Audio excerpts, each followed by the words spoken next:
This is Suicide Girls Radio on Indie 1031, and that rather ecstatic track was Paraíso via SJ.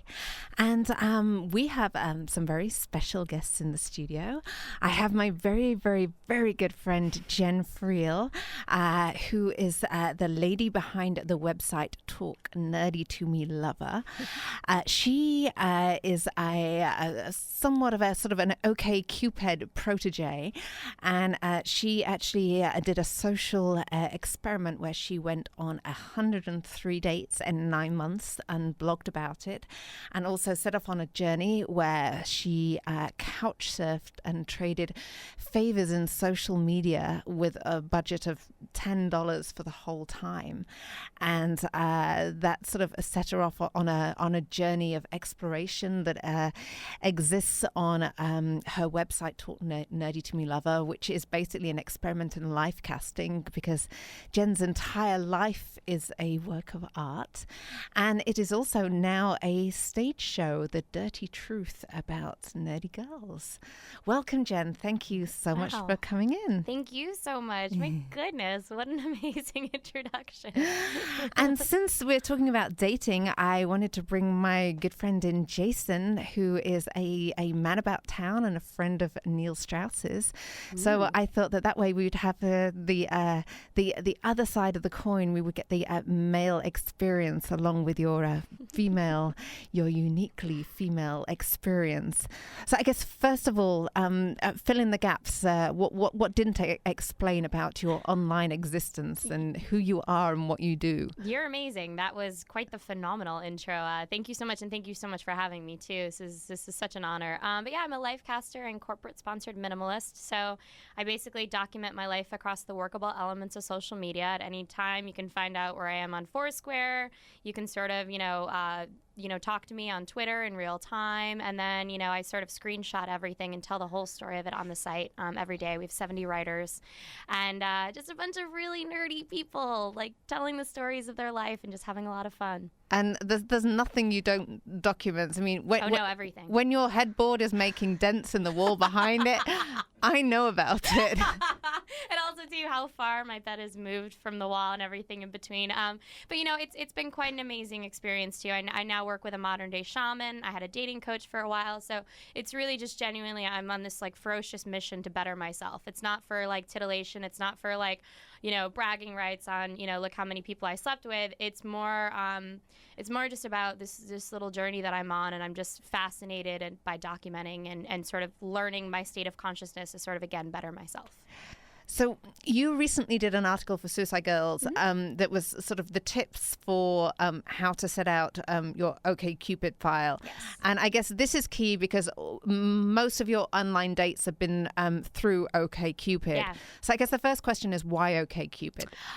Because honestly, again, when I started all of this in July of 2010, I didn't intend for it to be a social experiment. It was totally accidental. I did 96 dates in 8 months before I realized, oh, wow, I could actually do something with this. Fans of the site kept tweeting me. They're like, can you please tell us about your experiences? You go out on all these dates, because every one I was documenting in real time.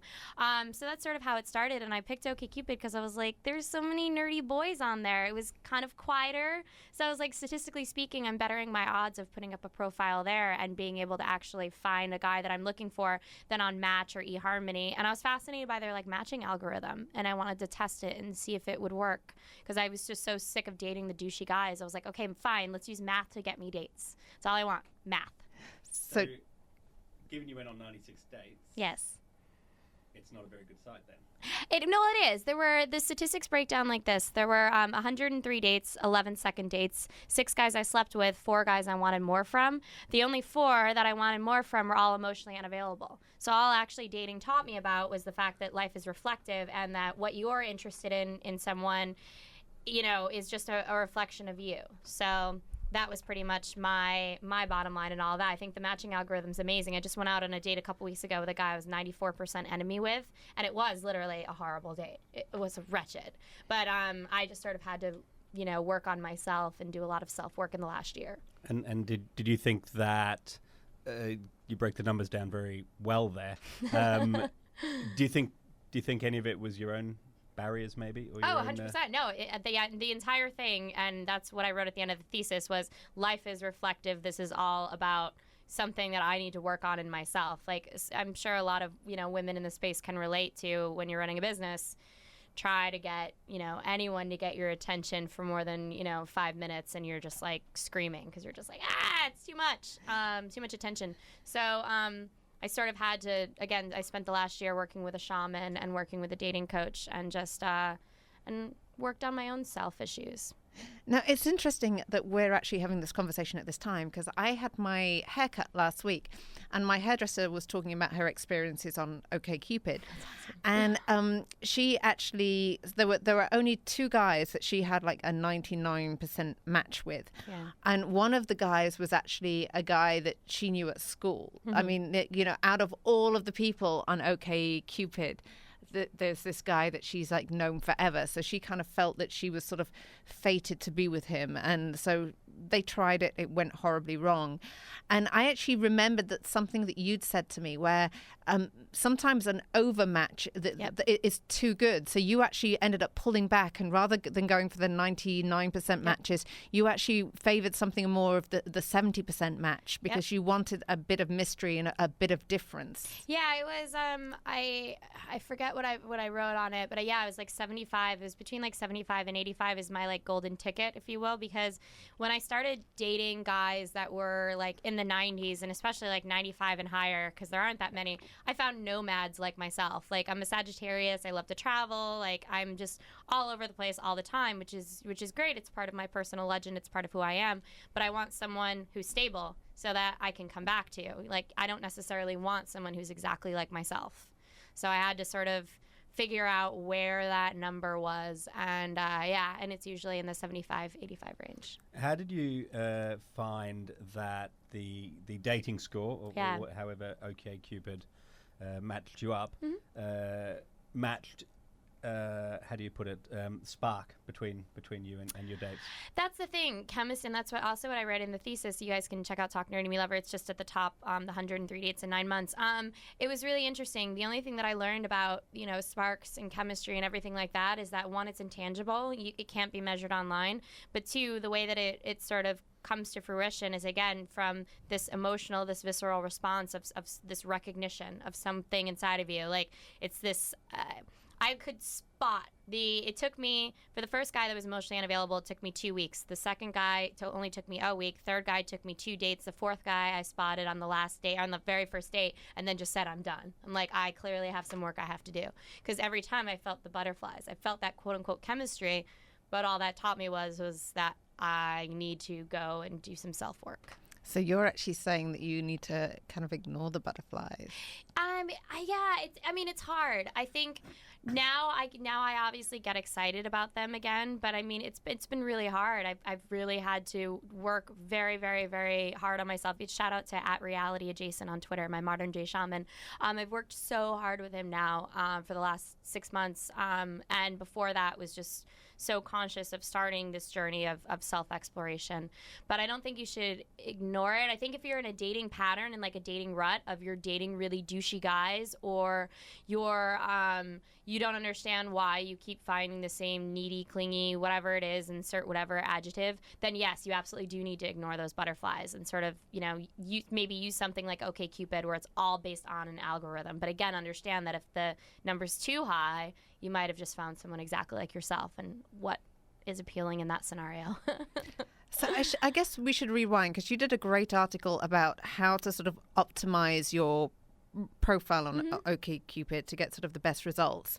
So give an example to Jason about what to do and what not to do. I mean, sure. I loved your line about chicks love flags. So that still cracks me up. So without saying anything more about that, I will leave this in your hands. No, absolutely. It's really funny. So obviously, I spend all day talking to people. You guys can find me on Twitter, find me on Facebook @JenFriel on Twitter, JenFriel. I spend all day just talking to people, and I love you all for it, because you just say some of the funniest things ever.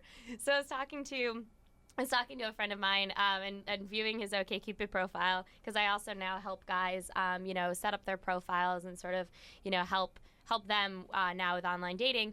And my friend put this picture up, and he's just in this field of flags, like outside Washington, D.C., you know, like the Washington Monument and stuff. There's obviously all the flags and stuff around.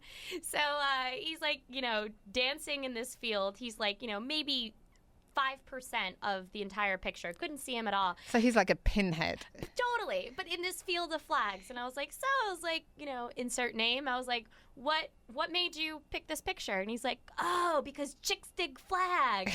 And he was so sweet and so super serious with it that you're just like... There was no irony in that. No. He just... What was he thinking? Like, what feedback had he ever got that chicks love flags? I don't know, but it was so... I mean, talk about just the most loving and endearing thing ever. This is how nerds are. Like, we're so good at what we do professionally online and things like that, but when it comes to ourselves and when it comes to, especially with nerdy guys, what they think women want, I mean, it's such a joke. So bless his heart. But yeah, but I mean, number one, your default should always on your OkCupid profile just be a standard shot of your face with a genuine smile. Super important. You can take, you know, just your MacBook and set up, you know, photo booth and just snap a picture. But again, with a genuine smile, let the female judge the attractiveness of you. Don't have hats on, don't have glasses on, don't have spirit hoods, anything in between. So you're saying no peacocking? Exactly. No peacocking. Ooh, controversial there. No peacock. Not when it comes to the online dating profile. When it comes to the other, like your default picture. When it comes to the other pictures on your profile, yes, then you can peacock. Then you can sort of tell the story of your life. Like one guy actually, when I was just on my way over here on the city bus, I checked my OkCupid account, and this guy with a horse head, literally, he's wearing a horse head in his default picture, sent me a message using the location feature wanting to meet up. And I was like, what in this makes you think that I want to meet up with a horse head? So yes, peacocking can be nice and interesting, but allow that for the other pictures. Again, like when it comes to, I think OkCupid allows you to have up to 10 pictures. So you can sort of upload the horse head as, hey, this is me on a Friday night. You know, this is me working at the Coffee Bean. Like whatever your story is, you want to tell it in pictures. Super important. So no horse heads. No horse heads, yes. Those horse heads, which I presume are the ones you see a lot of, quite creepy, actually. I get the humor, but it's so funny just looking at all these guys' pictures. I mean, it literally blows me away how men think that humor will attract a female based on their default picture, and it's not. We're judging your attractiveness, like, and especially too when it comes to something like OkCupid. I mean, men, you have to be proactive. Period. End of sentence. Women are not going to, unless you are commercially speaking a 10, like literally, unless you make your looks because you are a model or an actor or something in between, there is no way a woman is actually going to proactively search for you on OkCupid because she has 100 emails waiting in her inbox from other guys. So period. End of sentence. You have to be proactive. You have to put yourself out there and you have to go and get the girl. So to do that and to even get her to click on your profile, you have to have a good, clear default picture that she can see. It's just period, end of sentence. And then what do you, because so many people get put off because you're writing a book about yourself. Yeah. And so many people don't even get past the writing of like an essay about. Yeah. How do you deal with that, and what tips do you have? It's interesting because there definitely is a fine line. The number one thing is obviously the default picture, making sure that's clear, making sure you look attractive. Then when it comes to, because the way that OkCupid is when I'm reading an email, I can not only see your default, which is much smaller. It's a very tiny picture, so that's why like you should always have the picture be primarily, you know, made up of you. But I can see our percentage calculation like right in the email before I've ever even clicked on your profile. So number two, super, super, super important to make sure that you answer the questions on OkCupid. And not just a couple, because let's say I have, I think, 500 questions answered on OkCupid. The average is, I think, around like over 100 to 300. 500? 500 I've answered, yeah. And are there more than 500? Well, they just released. I just noticed. Again, this is all unofficial. This is just me, like like working their system and playing around with it. They literally just released a couple weeks ago new questions, and they're really, really good ones too. So I don't know who they just brought on board or like whatever that they just did a couple months ago, but they've got a new team on board with new questions. So, but super important that if a guy's viewing my profile, and wants to email me and I pull up that email, I'm going to see that calculation based on compatibility right then and there. So if you're between my golden ticket of percentages, there you go. That's amazing. But if you only answer a couple questions, I'm not going to see that. So the questions are for the compatibility rating as opposed to I want to find out a lot more about you. Well, it's kind of a nice give and take, like, because obviously too, like, you answer all the questions publicly, so it not only is for their matching algorithm, but it's also I can go in after, like, this is always my number one standard. After, like, a really good first date, I'll then, like, go back and check out the guy's OkCupid profile again. And then before I book the second date, I'll be like, so let me look at his core issues in life. And I'll literally just spend an hour going through all of his questions and stuff. This is just such a crazy, weird thing, but it totally works. So the questions are good, not only for when you get that first email, but then for the follow-up afterwards when you can actually go in and read someone's answers. And you can, like, reply to them, too. So there's, like, an option to, like, leave the little comment and stuff as to why you're answering questions the way that you are. I think that sounds like a very Los Angeles thing. But I mean, it really works, and it's something that, everything in life is just so matter of fact. Like energy will always attract, and it really is just like statistics. It's just numbers. So it's really comforting that it's not like the wild west of dating anymore. It's not like, oh, I have to go to these bars to meet these people. It's like, no, here's this pool of people that I know I share some common thread with being nerdy, because nerds were the only ones, especially when I first got on it. Nerds were the only ones that knew about the site. So I've already increased my odds, and then on top of that, I have this great algorithm, and then on top of that, it's fantastic. So fantastic. So what should you never say on a OkCupid profile? Oh, goodness. Actually, you know what? I have right here, I actually screenshot it, and I just put this up. For one that I got this weekend, this guy actually had on the locations features, he's like, broadcast near West Hollywood. He's like, I just want to get high and then give you oral. So I got that this weekend. And then this one's the best, and actually this will be on the site tomorrow. So this guy actually put, first of all, he wanted to meet me. So basically what that means is OkCupid, if you download their app on your iPhone or Android, I don't know if it's out for BlackBerry, but I know it's on both. It's sort of, you can turn on your location services on your phone, so it uses that to your GPS to sort of calculate exactly where you are, and then it sort of creates this list of other members around you. So it doesn't matter if you don't like actively have to be on the app. It just sort of shows that you're logged in, so at any given moment, you could be meeting people. So this guy this weekend wanted to meet with me, and I was like, okay, he's kind of cute. He had a dog in his picture, which their OkCupid blog says that it actually, if you have a dog in your picture, statistically speaking, women will reply back to you more. I'm a sucker for a guy with a dog. Exactly. Yeah. So he had better that. than the baby, right? Well, yeah, because I'd be like a baby. I'd think like, ooh, so now I'm like immediately in the mom role. Yeah. But basically, yeah. So he said he wanted to meet me. He had the dog, so I thought he was cute. I was like, all right. But then read his self-summary, the first 2 lines. Attention. Apparently, I turned my last serious girlfriend into a lesbian, FML, ... and I share spoons and or popsicles, etc. with my dogs. Deal with it. He sounds like a keeper. Yeah. I love a guy with a dog, but I would not want to be... Yeah, no. But it's just it astounds me, and I feel like this is where there's such a disconnect within nerds, like within the communities, because you have a lot of the pickup artist community, which obviously Neil Strauss is a god in.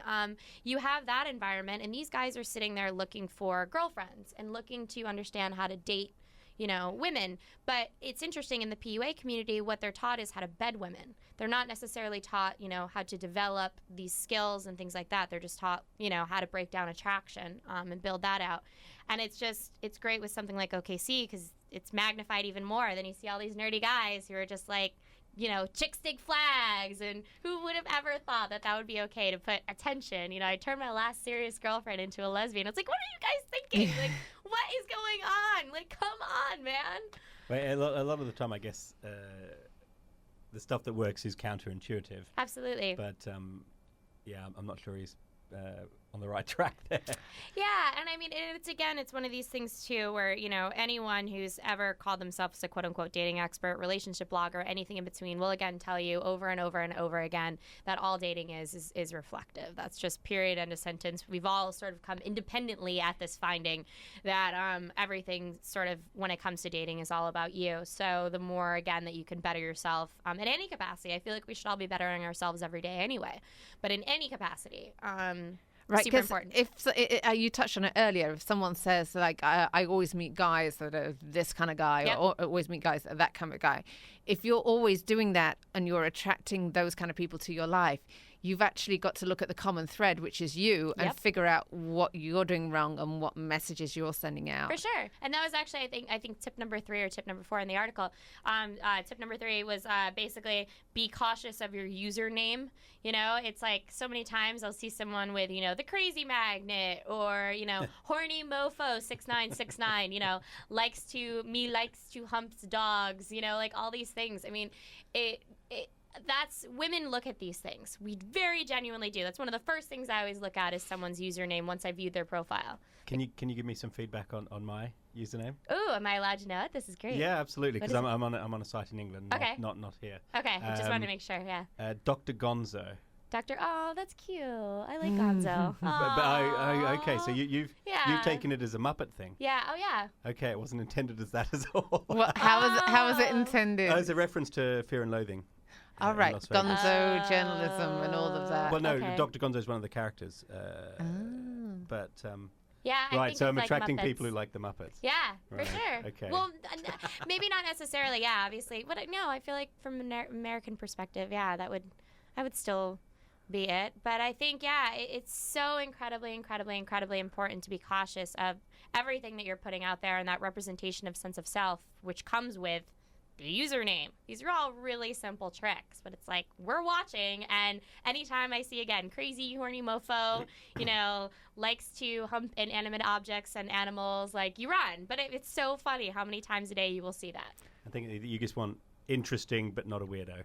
Yeah, That's it, I mean, isn't but it? also too, be you. Like John loves giants. Like I said in the article, I was like, well, that could mean that John's, a football fan, or he has a Paul Bunyan fetish, like any and or all of the above, which is fine. I'm looking to get to know you more. So like, find something that says who you are, but in a positive light.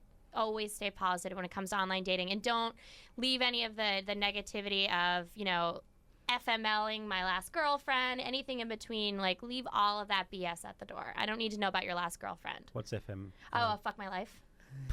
Yeah. Well, talking of that, let's go to a song, and when we get back, we will have more OkCupid online dating tips.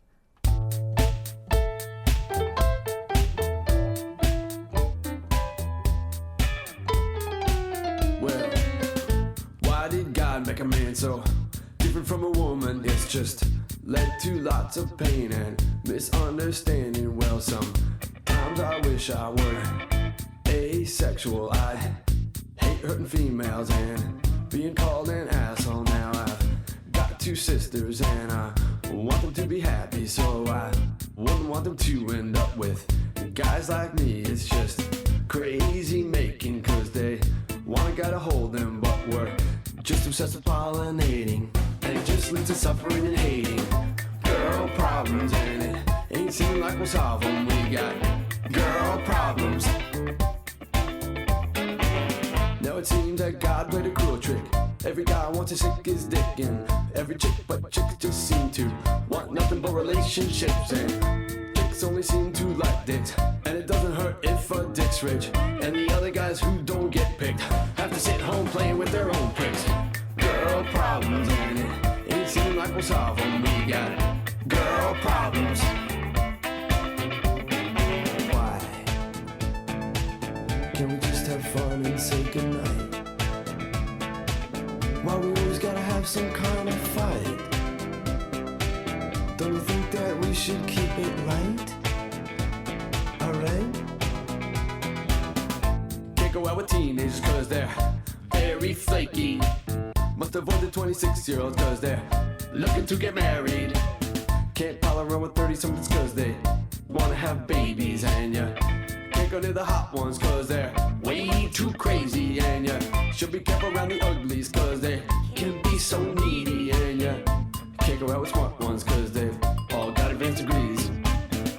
Don't want the bad girls cause they'll give you some disease. Well, you might want to go for good girls, but they'll just bring you to your knees. And then they'll leave you swinging in the breezy. We got girl problems and it ain't seeming like we'll solve them. We got girl problems. Talking to my shrink about his girl problems. We're just a raging group of men and we got girl problems. Ow. Can you think I'm Mr. Right? We were together for just one night. I got a crush on you but it's slight. Think I might catch the next flight.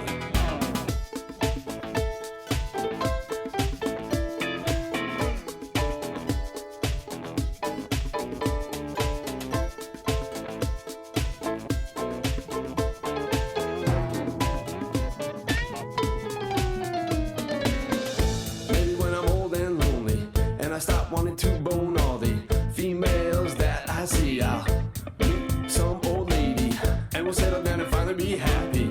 But till then it looks like the itinerary for me is nothing but a list of worries. And it doesn't look like I'll solve them. And it doesn't look like I'll solve them. Is it ever gonna stop with these girl problems? It ain't ever gonna stop. This is Suicide Girls Radio on Indie 1031, and that was Girl Problems by Girl Problems, which just seemed kind of appropriate. Sorry for the little gap there, but we were talking. So, Jen, we set up our OkCupid profile. We've got like a vaguely sensible photograph. We've got a vaguely sensible name that doesn't involve crazy, mad, or horny. So now as a guy, you're like approaching chicks on the site. What do you say in your messages? Yeah, well, first of all, too, so again, you want to make sure when it comes to your pictures, you not only have the clear default, but all of the other pictures are stories telling, is sort of your life in pictures. So like mine, I was on The Price is Right, so I have me spinning the wheel on that. I have me, skydiving, just all of my crazy adventures. So super important. You don't have to show off. You don't have to be cool, but you just have to sort of project you. And then it comes to, like as Nicole was saying, making sure your username and everything is okay, answering the questions, but also, too, making sure your profile's filled out. So many guys just skip it over, and they're like, oh, well, I just want to talk to her on the first date. But it's like, do you understand the date is step 3 in the process?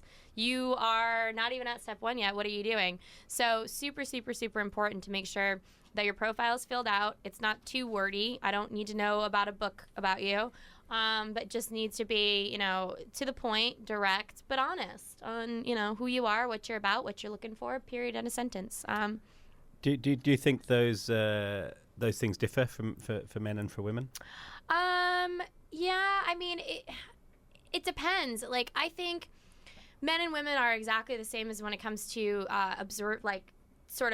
absorbing the profile. Like, I look at, because guys admit all the time, they're like, oh, I was just looking at her pictures, I didn't bother to read. I can't tell you how many times I've done that, especially when it comes to, I already have, the match compatibility. So if you're cute and we're compatible, hell yeah, I'm going to send you a message. But to fully answer your question, I think that when it comes to men messaging women on OkCupid, the number one thing that they should do is always pull out a detail from her profile and ask to elaborate. 9 out of 10 messages that I get on OKC are all generalizations. They're like, hey, thought you were really cute. What's up? Hey, all these generalized messages, teach me that you don't have 5 seconds to actually absorb what I'm about and then respond to it. You're just sending this to however many women, and it's not okay as a female. I never respond to those messages ever, ever, ever, ever, ever. So super important. Or too, I get so many messages too from guys that they just talk about themselves. They're like, hey, what's up? I'm a 35-year-old male who runs his own company and is looking for ... No matter how awesome or pathetic or anything in between that you sound, I don't care. I'm sorry. That sounds horrible, but I do not care. I'm getting so many messages. It's overwhelming. All you have to do is pull one detail from my profile, make me believe that you actually read something that I wrote, and there you go. That's it. It's literally that simple. It's not hard, is it? No, it's not at all. And yet so many people get that wrong, even in real life. Like, you can sort of be in situations where you can spend an entire evening listening about someone. And I used to play the game where it's like, I'm going to wait to see how long it takes for you to ask one thing about my life. Yep. And sometimes you could get through a whole date without them ever asking one thing. Yep. And it's interesting, too, like, I just wrote on this, like, a month ago on Talk Nerdy Me Lover. It's women, even the most modern women, sort of still adhere to gender roles. Because it's still really true. When it comes to the date, whether you meet the person online, at a bar, anything in between, the first date, the first meeting, the first something, one, guys should always pay for drinks because women need to, like, psychologically view you as a provider. So it's like, oh, no, I can take care of this. That's fine. Don't ever split the check. Don't ever split anything on the first date. It's always, no, the guy should absolutely pay. And also, too, the guy needs to be so inquisitive. The woman has to feel special on that first date. He needs to ask all of the questions. Yes, if she's, a nice enough person, if she's, someone that I'm sure, she's genuinely interested in you, like, she's going to start naturally asking questions back. But so many guys make the mistake of over talking about themselves on the first date, and women just immediately get bored. Just period, end of sentence. Like, guys have to be, again, a bit more proactive in that and just have to sort of pull stuff out of them. And then, because the women will be like, oh, wow, he was so engaging. Yes, so much. He seemed like he totally cared. She's going to absolutely book a second date, for sure. For sure. Well, that's actually classic Dale Carnegie, How to Make Friends and Influence People, that if you want someone to like you, you ask them about themselves. Absolutely. And you can spend all evening just getting someone to talk about themselves.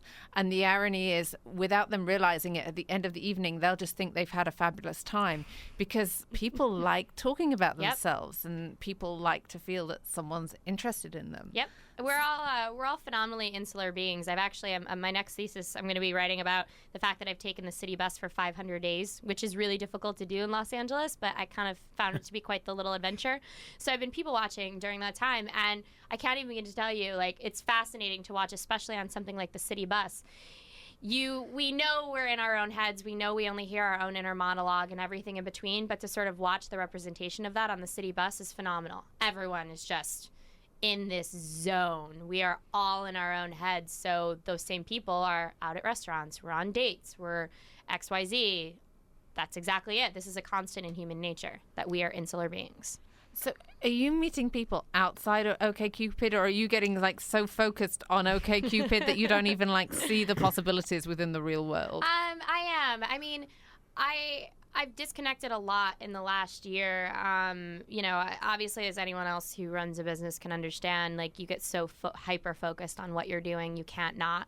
So, I've definitely started dating outside of OkCupid. So that's been fun to sort of not, like, see an algorithm stamped on someone's forehead of, like, I know that I'm 95% with you on this. And it's sort of been fun to organically discover things about someone versus, like, going in and cyber stalking them. And that's got to be the thing when you've read someone's OkCupid file and they've answered 500 questions. It's like, you know so much about this person before you go out on a date. Yeah. That, like, you if you're asking the basic questions, you're sending a message you haven't read the profile. And yet sometimes it's not even like what people say, it's how they answer a question. Absolutely. But all of those basic questions have been robbed from you almost. It is and it isn't. It's basically, think of it like a house. Like, all OkCupid does is lay the foundation for you. You sort of have to build out the rest of the house with fun experiences. So, like, let's say the first date, and especially too when it comes to OkCupid, super, super, super important. When it comes to your first date, do not choose an activity date. It should always be coffee or drinks. Always, always, always. Because on the first date, you're sort of trying to measure if there's chemistry and stuff. Activity dates should always, so first date, coffee, drinks. Second date should be dinner. And then third date, anything after should be, like, activity dates. Like, there's a great laser tag place in the valley that I'm dying to try. Like, anything in between. That's sort of where you sort of start to insert those dates, or going to a movie and stuff like that. To really get to know someone and things like that, should be the order in which it's done. So how do you because one of the things that I hear about OkCupid too is that guys that sort of go on for too long messaging backwards and forwards, and you just get to the point like, ask me out already. Yep. So how long is too long? Like, how many messages can a guy send you before it's just like, piss or get off the pot? Yeah, I mean, it's a really it's fascinating. So OkCupid just released their location integrated app. I think probably like 4 or 5 months ago, maybe even a little bit longer. My concept of time, obviously anyone online can relate. It's so hard to like have concept of time when the world moves so fast on the internet. So I forget how exactly long ago it came. But talk about the most amazing thing ever to make online dating an impulse buy. It's like, hey, you're right over here. I'm right here. Sure, you're cute. Let's meet up. Yay! Like, literally, the location feature is the most amazing thing to happen in online dating in a long time, because you're just immediately like, boom, there you are. You can quickly read something, so you don't even have time to fully cyberstalk the person. You have to sort of just go off just a very basic idea, and then boom, you can meet them without literally exchanging anything. And for me, it's got the added value of now I can date in every city that I go to. So I tried it out first in Chicago and was in New York and stuff, and just had all these crazy adventures with it. Fantastic. Is this the heterosexual equivalent of Grindr? Exactly. Yes.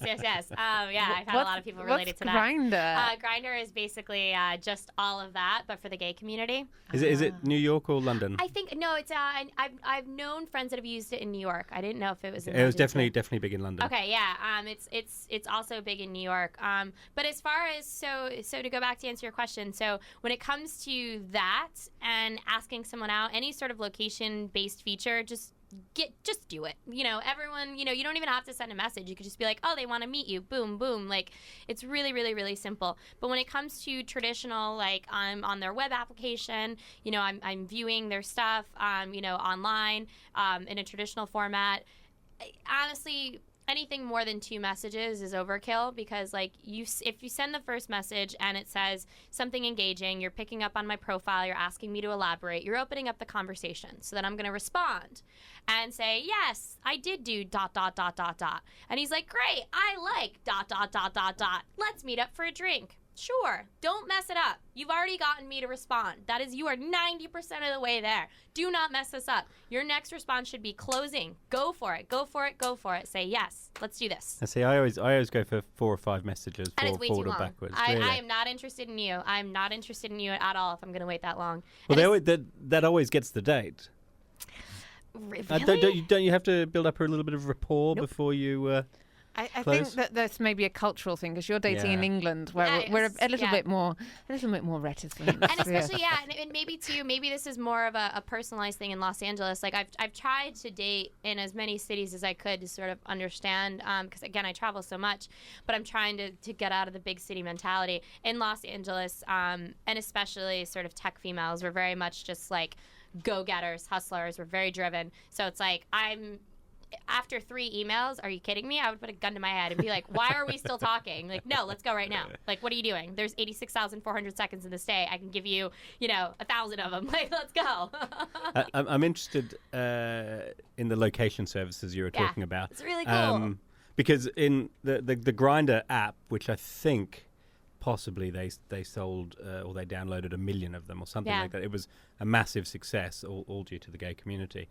And so the thing they wanted to naturally do was to expand it to the heterosexual community, but they were really struggling to come up with the model because the gay community were much more interested in a certain amount of anonymous meeting up, hooking up, sex. Absolutely, which isn't what women are looking for. Well, typically. they have.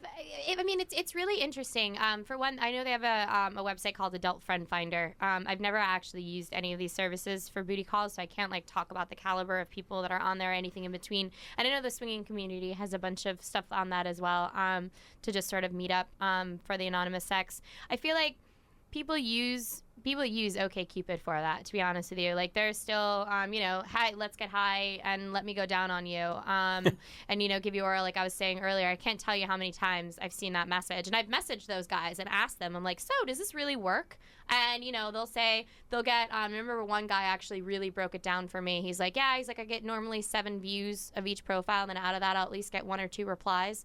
So then he picks out of that the 1 or 2, the 2 that he, then wants to sync the deal with. So he always, every time he does it, he gets a response. So that comparing to your number of dates online on OkCupid, that sounds like pretty good odds.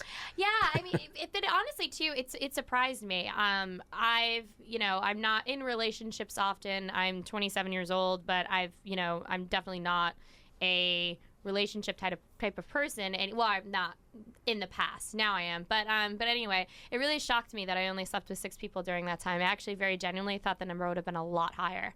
It was really kind of surprising because, especially, obviously, if you're not having sex on a regular basis, and like I am a full-blooded woman, I'm like, I need me some sex. I need to bone. Like, this needs to happen. Like, so out of the 103 people you dated, there was 6 I slept with, which really was not a lot in 9 months. Yeah. So, and that's 103 dates that you've already filtered through the profiles, right? So they're the dates you've chosen to go on. Those are the ones that I chose, and because when I first launched on, obviously I was like so high in their search results, because anytime you create a new profile, they want you to populate higher in the search so that you can see, wow, people are going to message you, everything in between. So I maxed out my inbox in 24 hours. So then that's where I came up with I had a compatibility prerequisite of 85% based on their algorithm. So, and I never published that, so no one knew exactly how I was sort of creating this quote unquote what became a social experiment. But for me, that's the exact number that I used to have them like bill out my dates. So there were 103 that I was actually 85% or more with. That I was also too genuinely interested in, thought they were cute, thought they said something witty or engaging. So that's sort of how it started. And did you rely on them to contact you, or did you contact some people? I might have contacted a couple, but not many. I mean, also too, like I was actually dating. The reason why I launched the site was I was dating. I had just gotten over dating this mentalist. He's actually like a professional mind reader. Yeah. And actually, he was really funny. He used a lot of the stuff from the game and everything in between. But So I had sort of had my heart broken, and especially, again, when it comes to running a business, like, I was not really wanting to date. So it took me a first few months to really get in the swing of things and sort of get, myself back out there. But it was great because I was like, well, I'm just going to do this. I'm going to document it on the site. I will promise people never to use names or anything in between, but this is what I'm doing. So at first it was like pulling teeth, but I wanted the content for the site, so I did it. And then after that, I got really into it. And then clearly, I was doing 4 dates in a week, and and then it exploded. So it's great. That's what she said. When the guys are going out on the dates, do they know ahead of time, like, who you are and what you're doing, and that they're going to be online? How do you break that to them? Yeah, when the very, very, very first post that I put up, because I asked the community first, I was like, hey, is this something you guys are interested in? So of course, like, everyone was like, absolutely, absolutely. And then I started, like, literally that week, like, screenshotting some of the stuff, and people were like, do these guys know that you're screenshotting their emails? And I'm a corporate lawyer's daughter as well, so I wasn't sure what I was legally allowed to do or anything in between. So the community called me out on it, and so then I just put up in big, bold, letters on my profile. I was like, please understand I'm a life caster. Anything you say to me can end up on my website, but I'm genuinely looking to date. I'm genuinely looking for, this experience. And, and now I even have in the profile that we have the stage show in Hollywood. I was like, please understand that, this could happen. So anything's possible.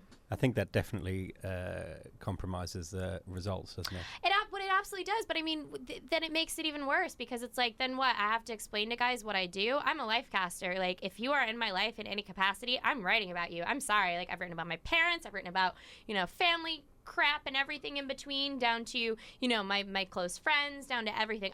My life is written about. Period in a sentence. I don't doubt any of that, but in terms of your success rates, all the numbers, for sure. They're Yeah, because you could actually be filtering out some very genuinely wonderful people that just value their privacy. And that is actually sort of a wonderful quality to have. Absolutely. And so there is like a huge demographic of people that are intrinsically wonderful because they value privacy and they're in it for very real reasons. But you're not going to meet those people. But then they don't want to meet me either, because because think about it. Then I start to like a guy, or then we start to, like, converse. of course, like it's like dating any sort of, journalist or anyone that's sort of, a lifestyle writer in any regard. People in your life, you are going to write about them, period, end of sentence. Or musicians, like, a buddy of mine's a musician, and he's like, I've gotten in so much trouble with ex-girlfriends because they end up in songs. And it's like, I'm just not the kind of person that someone who values their privacy would enjoy being around. So I might have gotten rid of this amazing pool of people, which I agree with you both on, but it's like, for me and for this lifestyle that I lead, I would never have gotten along with those people. It's interesting. I have friends that are friends with Linda Bukowski, and I remember going to a question and answer session with her. And she was talking about how being the wife of Bukowski was really hard at first, and she hated the way that he would write about her because it was very warts and all, and it was very, very unflattering. And at the time, it was really hard for her to deal with. But in retrospect, decades on, and obviously since her husband died, she's so grateful to have, the fact that her life is now, part of a body of art that's going to exist long after she's dead. So she has that perspective of like going through it at the time. It was awkward, but now she's truly grateful for it. And she's also aware that her husband was an artist, and it would have been wrong to censor him as an artist.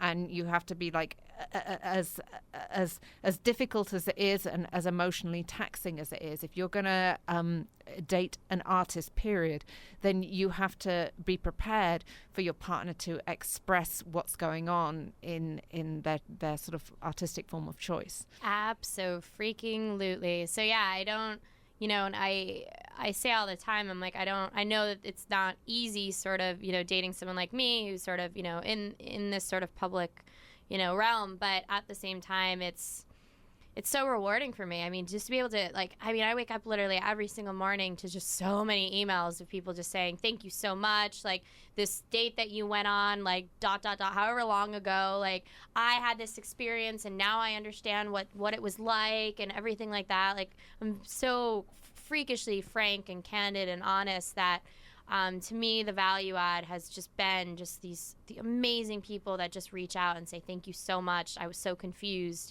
This has sort of shed some light in some regard. But moving forward and everything in the future, I'm definitely shifting to more of an advisorship role, because it's like, you can't date in real time. Guys, would immediately after a date, like, go to the site and, either read about it, which they always say I have a really good memory. They're like, that's always the number one comment. They're like, it was really cool, but like, it was kind of a little too on the spot. I guess I've gotten pretty good at that. But did most of them actually agree with, because obviously there's like your view of it and then there's their view of it. Did most of them actually agree with what you'd said about it? Absolutely, yeah. I mean, a lot of guys got really mad. It was interesting. When I first started it, I recognized how jaded and angry I was. So it actually didn't have a lot to do with them. Like, looking back, I get kind of mortified at those earlier posts because I'm like, oh my God, I'm saying this, and I come off as so insecure and conceited and everything in between. So I had a lot of my own personal growth within that. I don't think that was a very true representation of the guys in the first few months. But as I sort of more came into my own skin and started to do my own self-worth, they all agreed. They were like, wow, I didn't really think of it like that, but you're right. And wow, I do make this mistake a lot. I could really learn from this. So again, I keep everyone's names, totally anonymous. And I tell guys too, don't ever check in on Foursquare with me.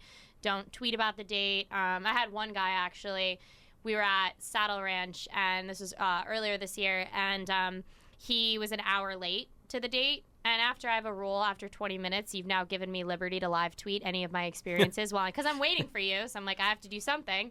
So I have the rule if you're 20 minutes late or more, I can live tweet about it. But he actually then went back and saw, all of my tweets and stuff, and then started replying everyone with his side of it. And I was like, no. This is not okay. Like, it was just nothing in that. And it was weird, too, because some of those people were, like, my genuine, like, really close friends. And I was just like, this is kind of weird. Like, could you imagine, like, putting something on Facebook or whatever and having people comment on it? It's just like, or having the guy that you went out on the date with comment on it. It was just weird. So I was like, dude, just move on. I think you were both in the wrong. But yeah. Well, let's. I want to get on more to the topic of the dating review side of things, but let's go to some music, and we'll get onto that when we come back. Perfect.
feeling fine. Bounty hunter now, and they'd crossed the line. Cross that line. Hunting high and low to seek revenge. Brand new moral code got made. Reluctant renegade, leaving empty souls. When he avenged, evil spirits flowed. He drank the blood like lemonade.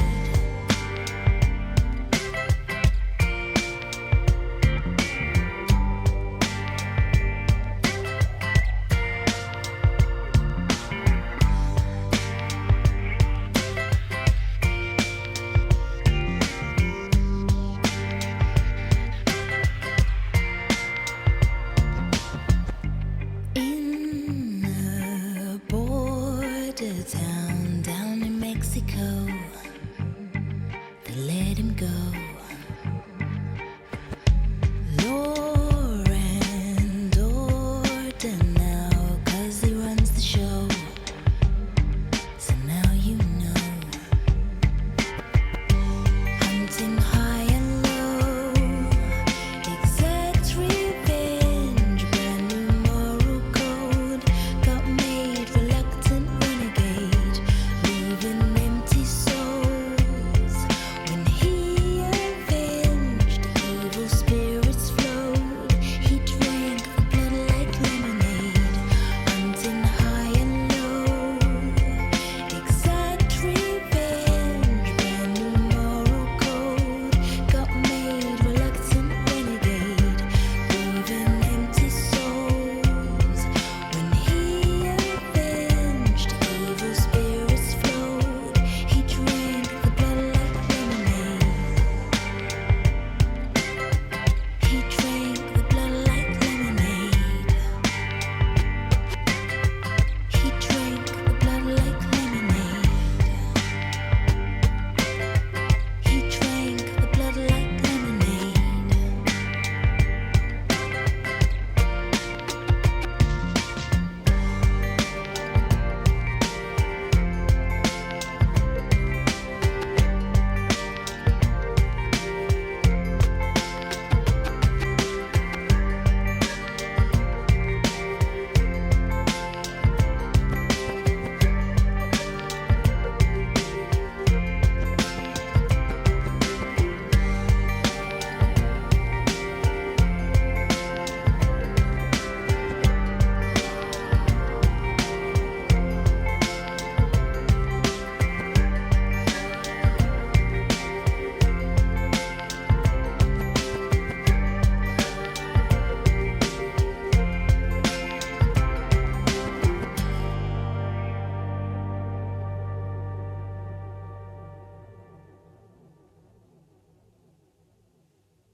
This is Suicide Girls Radio on Indie 1031, and that was More Chiba Blood Like Lemonade from the album of the same name.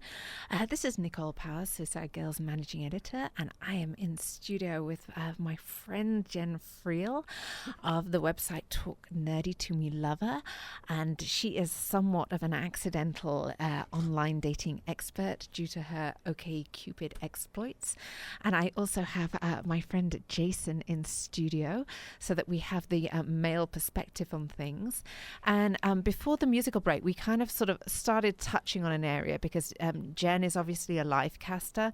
So if you're going on a date with Jen, she's going to be writing about it. And the whole process is going to be likely part of a blog from when you sort of touch base with her on OkCupid and what you say to pique her interest to sort of the Monday morning quarterbacking, so to speak, post-date. And this has actually, I understand, been taken a stage further by a website called Mirror.com. Yeah, Can you tell us? Mirror.net. Mirror is absolutely fantastic. I've been working with them now for a couple of months, actually, since January. basically what Mirror is it's a relationship review application. So what that is a fancy pants PR way of saying they have like 3 verticals. They currently have 2 of them. They're about to launch a 3rd, but it's like not only for dating but for like friendships as well. So like Facebook is you with your best foot forward. Mirror is literally this reflective surface placed in front of this person to sort of create this mosaic of who they actually are, not who they think that they want you to think that they are. You know what I mean? It's so this is almost like the Yelp for people. It's like the people have a profile on this, and they don't necessarily choose to have a profile on this. But if you've been on a date, you can go to this Yelp for people called Mirror, and you can post a review of your date and what's happened and whether it's wonderful and whether it was dreadful, and that lives out in the ether. Like, can the guys complain about what you've written? How does this work? It's a fascinating website. I got so excited when I first heard about it because I'm all about like cultural disruption and making people really uncomfortable. That's like literally like my goal in life is to get people out of their comfort zones, because I'm out of my comfort zone, so of course I want other people to be out as well. This would make me so uncomfortable that I think that I don't date anyway, but this would be enough to make me quit. Absolutely, but it's not. But it's again, there's 2 verticals currently launched. There's going to be a 3rd, so it's not even just that. It's friendships, it's relationships, and soon to be coworkers. So basically, what it is So like. So let's say, I go out on a date with a guy, and then afterwards, I wanted to write this review on him. And the statistic is 90% of all reviews on Mirror are actually positive or constructive. So you basically not only write about, the date, which they call their dateability, where you can sort of fill out, about the person, what they were like, and it's verified by 2 ways. You not only, you have 3 options. You have to have their Facebook URL, their email, or their phone number. And they basically have a way to sort of ping it. So they send this out through whatever their amazing, things are behind the scenes. And then they make sure that's an actual active number or active, email address and things like that. And do the people that you're writing about know that you've posted something? No. So they're not pinging to that degree? Nope, they're not. Oh, yeah. And by giving them this information, too, they only capture, the phone number and the email address to make sure that it's an actual number. They don't save it. They don't send them anything. That's not what this site is about. The site is about, truth and transparency. That's all that they're looking for, is an honest representation of a person, because there is no, true, quote-unquote, people search online. Even when it comes to online reputation management, you can pay a really good, which is basically like reverse search engine optimization, you can pay a really good ORM to sort of get rid of stuff for you. This is on Mirror. Like, if something, first of all, nothing really would ever get posted on there that's quote unquote bad, because they have an algorithm to catch a lot of the negative comments. I know I've written over 100 reviews, and one of my worst dates ever actually got rejected. So even though they said they're like, this is well written, everything in between, it shined him in too negative of a light, so that there was clearly some sort of emotional something in that. So that review got rejected. Again, they're all very, very, very positive, but they have, when you're actually filling out the profile, you can add, 4 things that, make them, really great. So they're valedictorian, super smart, they're charming, if looks could kill. But then when it comes to the other part of it, you have to sort of spot their weaknesses, because obviously no one's perfect. So it's for myself, I've gotten, she likes to be the center of attention, or she could be more engaging, things like that. So now I have 2 tangible things that provide a next doable action for me, and learning how to be a better dater and how to be a better person. Because I'm like, wow, again, we're all such insular beings. Wow, I had no idea that I was that way. I didn't think I was, but wow, look at all these reviews that are coming in. That's what people keep saying about me. You know what? There's something here. So this is what I can do. So it's, I think, a really powerful site for daters, specifically because so many times we wondered, what am I doing wrong? What went wrong? And this site provides something so tangible that people can go to and say, boom, here you are. And it's also, too, you upload a picture of the person. So it's not like, hey, this is my hottest picture from 15 years ago. It's the person picks a photo that looks actually like you. They can pull it from your Facebook, your Twitter, whatever. I always tell people just pull it from Facebook. But yeah, so these people can actually find something that looks like you, and obviously that information is then verified, and then you have this this amazing collective of what their date was like, how long it lasted, and then also too, if you had sex with a person, you can write about their sexability. I only have one. I only have one sexability written up, but that is kind of like a little bit too intimate. You see, I have this. There are pluses and minuses for this. I mean, I've long felt that, like, if you have a room to rent, you're perfectly within your rights to sort of do a background check on a human being.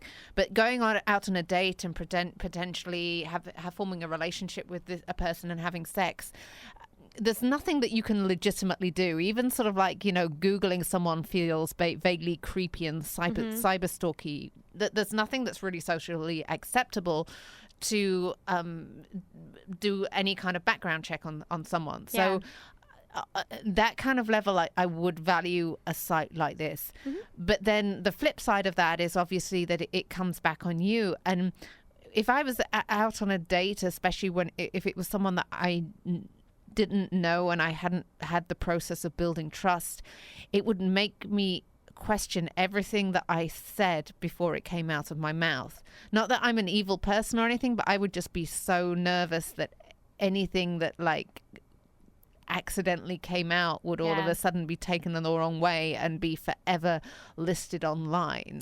I mean, it's different. Like, anything that you say that you sort of have a problem with, you can email these people. Like, they're not about, sort of, leaving anything that's quote unquote poor, up there. You can actually email them, comment them back to sort of review or ask them to take it down. So they're totally for that. Again, that's not what this is about. And even, again, look at the statistics of it. 90% are positive or constructive. That's phenomenal because people are fundamentally really good at their core. People want to believe that, there's goodness in the world. And I'm tangible proof of that. I had $10 to my name for an entire year and was couch surfing and, checking in on Foursquare. Someone would come in and buy me a sandwich because I was telling the story of what I did. People are good. So if you understand that fundamental truth about people, mirror is never going to be an issue. But when it comes to, like, as you were saying, talking about like roommates, background checks, things like that, these have become like society norms. But who was the first person to do that? Who was the first person to say, you know what, I think I have a right to sort of check you out? Who's to say that, they're not just sort of being that cultural disruption that we need? People never know what they need. If you had asked before Henry Ford, that famous quote, he's like, if people had asked me what they had wanted, they would have said like a faster, a more powerful horse or something. I'm totally ruining this quote. But, he obviously gave us the car. So it's like, Mirror is just a tool. And what they've come up with was a really, really amazing way of, creating this application that just allows sort of the truth to come out. Again, it's four positive character traits and then 2 negative. So that's it. Like, and again, you can write about the date. And again, if you have a problem, you can sort of comment on it. But all they're looking for is to provide this like neutral platform of just being able to put a mirror to someone and saying, yes, this is what you're like. And here's a collective of all the people in your life talking about you. But who is the target audience here? I don't honestly know. Is it the person who, if you go on a date with me and you've written about me, do I get to see that review? You can, and actually they're really smart too. It populates in your Google search as well. So like, a lot of people obviously Google themselves at some point to see what's out there and everything in between. So now when it comes to a mirror review, it's going to populate in your Google search, which is pretty powerful. But then equally, if my work colleagues, somebody who's doing business with me Googles me, they'll suddenly see all this dating absolutely. profile on me. Anyone that's Googling you, yeah. But I am never going to leave the house. I'm just going to live in a fucking cave. I'm never, ever going to leave the house. It's again, I'm done. It's one of these things, though, like, people can do it now anyway with your Facebook and Twitter account, and they can check where you've been on Foursquare. It's like, oh, you said you were sick, so you called out sick to work, but I saw your Foursquare check-in. It's sort of already being done on a lot of sites. We're just not necessarily aware of it. But I think for me, as someone who dates so much, it's been a phenomenally powerful tool to sort of, I wish this had been out a year ago when I did the social experiment. Like, I really wish that I had even more of a filtering process that would have saved me so much time. Who would have even known if I would have had captured all of this information? but I think it's a phenomenal tool, and it's going to make people very uncomfortable. I was freaking out when I started filling out my first review, and I was like, wait, where's this person's phone number going? You know, what can I really say? My dad's a corporate lawyer, so I actually asked him about the legal definition of the word truth, because this is my definition of the word truth on this date, but I have no idea what actually is truth. So it's been very interesting. Are there any issues in terms of privacy for the person involved? Can they get you to take down? They can. The review. Yeah, I mean, absolutely. If the person has a lot of problems with it, they can absolutely take it down. They just launched a couple weeks ago. They already have thousands and thousands of reviews so far, to the best of my knowledge. So far, so good. But I mean, again, they're covered under the Communications Decency Act, where I forget what chapter it is, but it basically says, again, as long as what you are saying is truthful. I mean, it's no different than dating, again, a blogger, or dating, you know, someone who was in the public eye in any capacity and having something written about you and then published online. So, but they're they're great, great, great people. And shout out to all the guys that are there, because you're all really, really ridiculously good looking.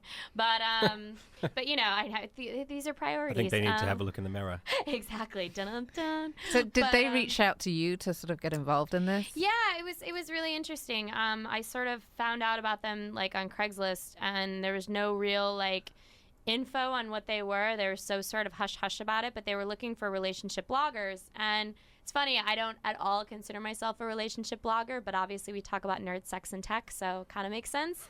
And so we started talking, and I got so excited. I got so excited and so passionate about Mirror. I was immediately like, oh my God, oh my God, oh my God, yes. Like automatically telling everyone that I knew that this was coming out, talking to my friends that are in the startup community, being like, you've got to hear about this. Like, for me, I hear ideas all day, every day. People always reach out to me like, hey, can you help me with this? Or, you know, whatever. Anyone who has any sort of platform, we all get it. You know, I'm sure, Nicole, you get it a gajillion times over, people telling you about all these things. And the second I heard what they were doing, it made me excited and nervous. So I was like, I really want to work together. So, yeah, we went back and forth for a bit, but then we figured out what made sense for us. So this works men and women, right? Yeah, it's for men and women. Any reviews of you up there yet? Yeah, I have 3 reviews up. I'm hoping to actually announce something next week where I'm going to be going out on more dates and stuff and helping guys with it and sort of encouraging them to also leave even more reviews of me, because that's sort of my thing. This is going to be like Yelp, where like businesses will, you know, pay for people to sort of write positive reviews, and so the system is going to like get gamed. I mean, I'm just basically going to never ever go out ever, and I'm just going to pay people to write nice reviews so people think I'm awesome, and yeah, I'm never leaving the house. Again though, it's one of these things where, you know, I know obviously Yelp does that. It's so funny when I took on clients and stuff, like managing their social media accounts, that was always the number one thing. They're like, please just write them, you know, as many Yelp reviews as you can and stuff about us, saying how wonderful we are, and we'd always have to like go after their competition and everything in between. I think Mirror is just really special, though. It's a bunch of really incredibly smart people. They've got a phenomenally powerful team behind it, both from the PR perspective down to just all the people in the office. I got to spend a week there earlier this month, and I got to like see them all in action. Very, very, very smart people. So no matter what it is, I'm confident that they'll be able to pivot and sort of figure out, you know, okay, look at how many, you know, reviews this person's trying to do from like one IP address or something. Like they'll figure it out. Because also the flip side of that is going to be, you know, if people write mean things online, it often reflects badly on the person that's actually doing the writing. Absolutely. So if I'm going to date someone and Mirror takes off, I'm actually going to be looking them up line for the kind of reviews that they've been writing. And if they have been writing a bunch of like mean shit, yeah.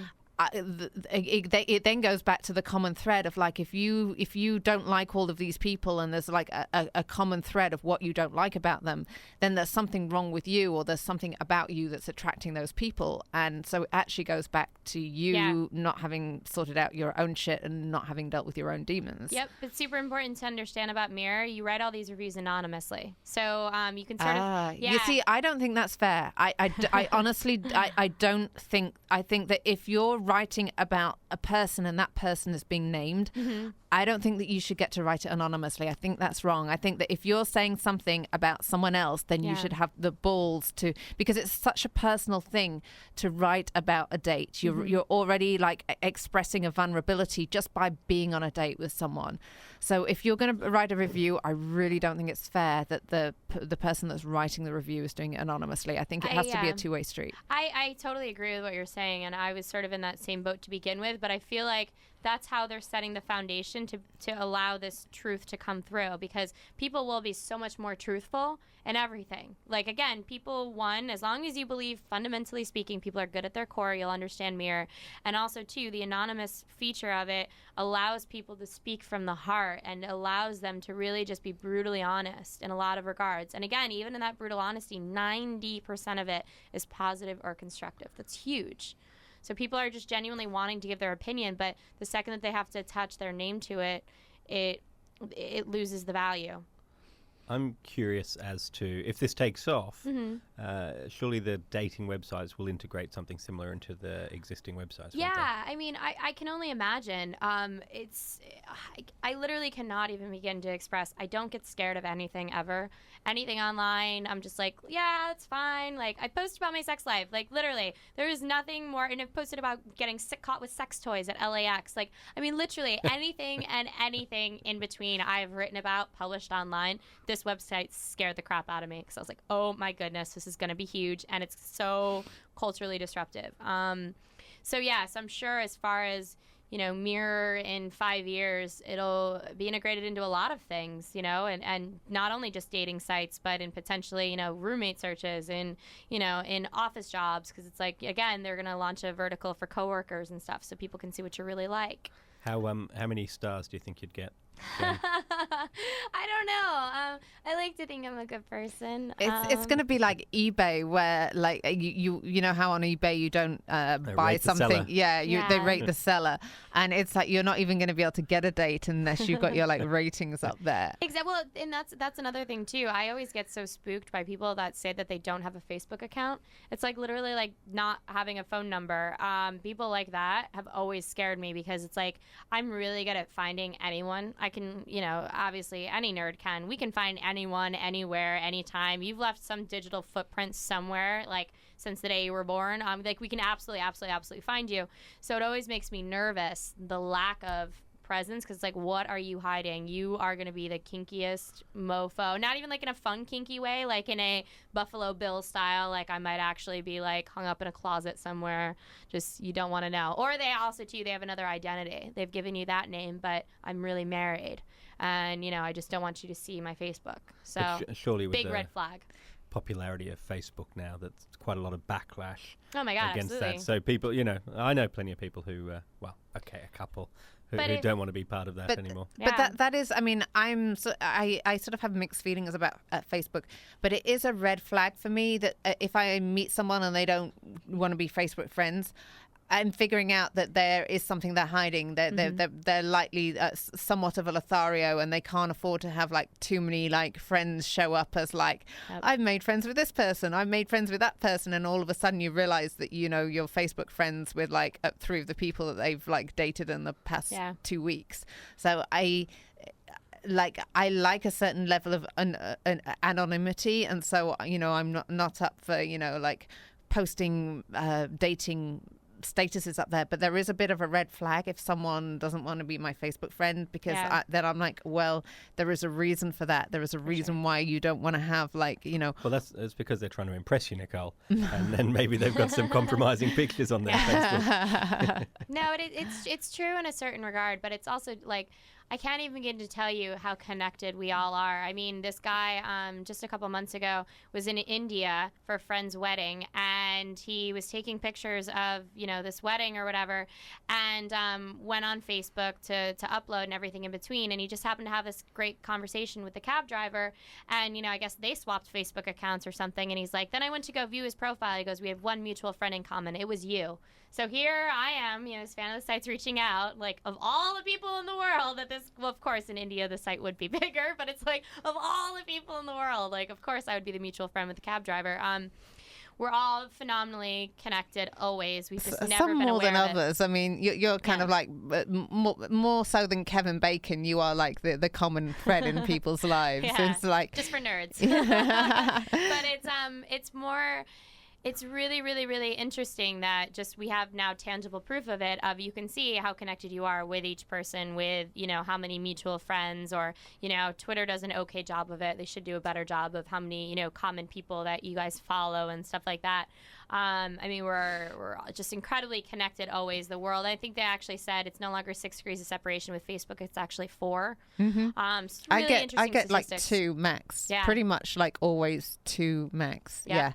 It's really, really, really interesting. So I feel like, the more that these things expand and the more that we can sort of, we do connect, and the more that, as the years progress and we're on these social sites, it's only going to get more and more intense. So it's like people that are trying to compartmentalize their lives and stuff, I mean, good job.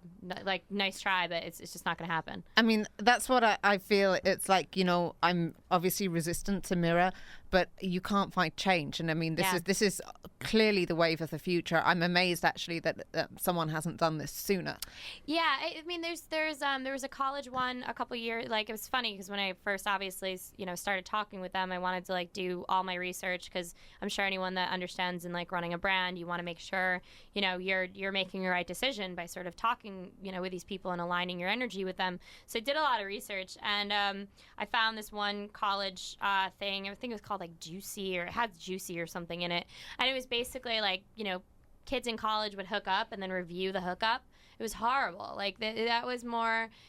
The concept was there, but the platform has to be just right. It's again going back to foundation of a house. You have to sort of lay it out correctly before you can start building up. So all these people were just writing really horrific reviews, and they were perfectly within their right to, but it's like that's not at all what mirror is. And again, when you look at the statistics of 90% positive or constructive, that's a pretty powerful thing. And it comes back to the CEOs and it comes back to the founders to make sure that they're laying the foundation right.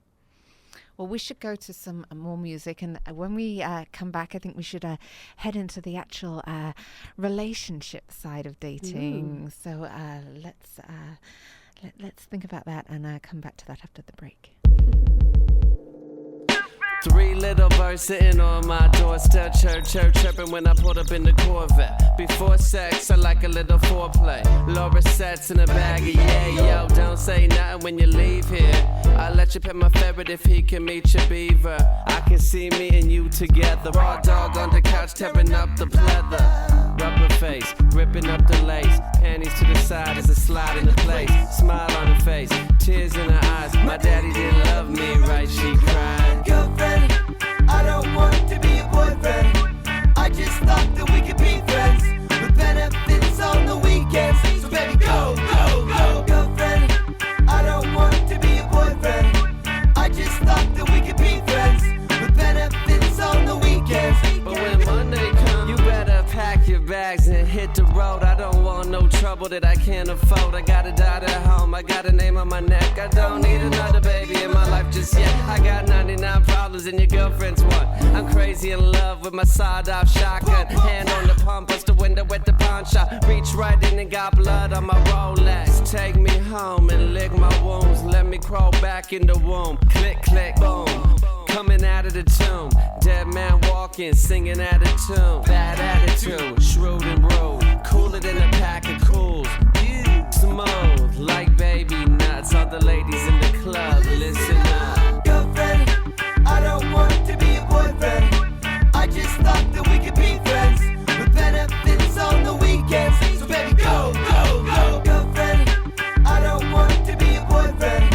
I just thought that we could be friends with benefits on the weekends. But when Monday comes, you better be in the kitchen cooking ham and eggs, looking hot as the door slammed the back of your head. She said, I'll be back. I said, yeah, whatever. Dab don't like it when they play with my head. Now let me tell you something about the birds and bees. Birds is flying, the bees just bug me. Ugly, honeys want him off. And if I'm drunk, you might get lucky. Guess what? I'm running out of money. You can be my piggy bank, sugar mommy. Girlfriend, I don't want to be a boyfriend.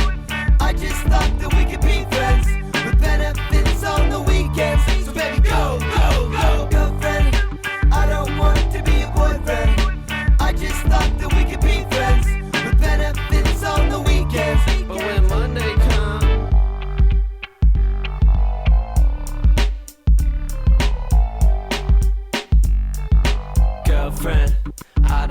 want to be your boyfriend. I just thought that we could be friends with benefits on the weekend. But when Monday come, I say, girlfriend, I don't want to be your boyfriend. I just thought that we could be friends with benefits on the weekend. But when Monday come, Girlfriend, I don't want to be your boyfriend. I just thought that we could be friends with benefits on the weekends. So baby, go, go, go. Girlfriend, I don't want to be your boyfriend. I just thought that we could be friends with benefits on the weekends. So baby, go, go, go. This is Suicide Girls Radio on Indie 103.1, and that was Mickey Avalon with Girlfriend, which is kind of vaguely appropriate given the subject that we're talking about this evening. I'm in studio with Jen Friel, who is the proprietress of Talk Nerdy to Me Lover, a website devoted to her life, which she life casts. There are no secrets when it comes to Jen. And we were talking about online dating, and I have my friend Jason from Australia. He's an international man of mystery who splits his time between Australia and the UK. And so when you're looking for a date, Jen, what are you looking for? What's on your sort of shopping list? What are your non-negotiables? What do you want? Yeah, pretty much right off the bat, they have to like run their own business, or I don't know if two entrepreneurs could necessarily be in a relationship. Again, that's like too much likeness. But number one, like right at the top, is they have to sort of be running their own something. They need especially when you write about your life, guys will just be very into what you're doing because they have access to it, obviously. So the guy that I date has to have enough of his own stuff going on to sort of be preoccupied, to not be so focused on it. Has to, just be smart. I know that sounds really cliche. Obviously attractive, however I deem that to be. But just also, too, my biggest thing right now is finding someone who's successful in their own right and already has their bit of something going. Because especially as things are, building out on the site, like, I'm at definitely a different place than from when I first started. So I want someone to sort of help me view things in a bigger picture and to sort of help me, push me and guide me and challenge me and everything in between. So, I mean, it's literally, it's like a business partnership when you're merging with someone emotionally. So I want to make sure things are on point. And so since you have a public profile, do you want someone that also has a public profile so they may be more comfortable with being in the public eye? Or it's certainly made it easier. It's funny, a couple months ago I was dating someone who was actually reluctantly in the public eye. I will say it was literally the coolest thing ever to say to my mom, because she had asked me about this crowd, and I was like, I just had a really good date with the guy. So I was like, they were just, because she had seen them in Vanity Fair, and I was like, open up page, look at the one on whatever position it is. I was like, that's the one that I just went on the date with. So that was like, for my own ego, a cool life moment. But he was actually a very private person, so that didn't work out at all. Now I'm sort of dating someone who's also a very public figure, and also really cool with it. So, fingers crossed. But yeah, I think you just sort of have to, even within public figures, have to find that own sense of just comfort with it. So it's huge. So if you're dating someone now, have you suspended your OkCupid adventures? No, because I still, again, like my goal for 2012 was to sort of build out like the advisorship. So I always have to like stay on point and see what guys are doing to sort of pick up. But I mean, like any other female, the second you're into a guy, you get blinders on. So it's like I'll always be sort of an accidental relationship expert and stuff. So I always have to be in the field in some capacity. But now I want to just, again, be helping guys and do, conduct like mock dates and stuff and have them take me out and be like, okay, keep doing what you're doing. But, no longer putting myself on the chopping block anymore, because you can't date in real time. You sacrifice way too much. How far can the mock date go? I don't know. Yeah, there will be no reviews on Mirror of Sexability on these dates. So, yeah. But I'm excited. I'll be talking more about that this week on the site, as far as exactly how guys can sign up for that and everything in between. But yeah, I mean, period in a sentence, any relationship blogger will tell you you cannot not date in real time. It's too much. And then guys get really excited because, again, the male ego, that's what it's about, like, and being validated and stuff. Like, they then want to date the chick on the monitor. So you have to find someone who's public in their own right, already has enough of their own stuff going on, is smart enough, and, you know, capable, successful, and everything in between, which is why I've still been single up until this point. So it's been really hard.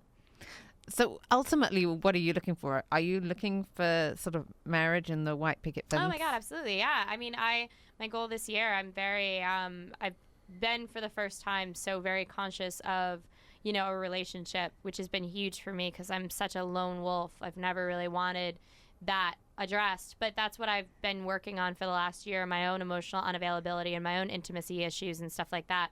So I've done a really gnarly job working with that. But yeah, I mean, I would adore more than anything to have a boyfriend. Are you kidding me? I have like the coolest like life ever, as humbly as possible, and it's like I get all these plus ones, I get all these like plus everything, and I'm always solo, which I again don't have a problem with really, but it's like, but I do, because I would love to bring a guy with me. Like, I would love more than anything to, like, you know, geek out over, you know, going to some of these tech conferences and be like, did you see this? Did you see this? Like, I get so excited about things. So I share it on the website, but I would love to have one person to share that with. And you see, that makes me sad. Like, so many dates and yet not like a soulmate to share that stuff with. Well, you know, it's interesting. I look at my parents a lot. My parents met in grade school, got together, have been married their entire lives. They've been married for 32 years. My parents are only 52. They're phenomenally in love. They could not be more in love. My dad, to this day, if I call my dad from my mom's cell phone, he answers the phone, "Hello, my lovely bride." My dad's existence is pretty much around my mom and everything in between. So they are 100% soulmates, the true definition. They're Disney, they're love, they're the head over heels, the everything. But it's so funny. I just have such a different view on what I want, you know. Well, that must be really intimidating because it's almost impossible to live up to that. So you almost want to go the other way. I mean, how do you live up to like fairy tale perfect? It was a really difficult thing for me to understand in my youth. My dad is Prince Charming. There's just no like period in a sentence. Like, he is, and I don't say that at all with my dad on a pedestal, although, hi mom and dad, I love you.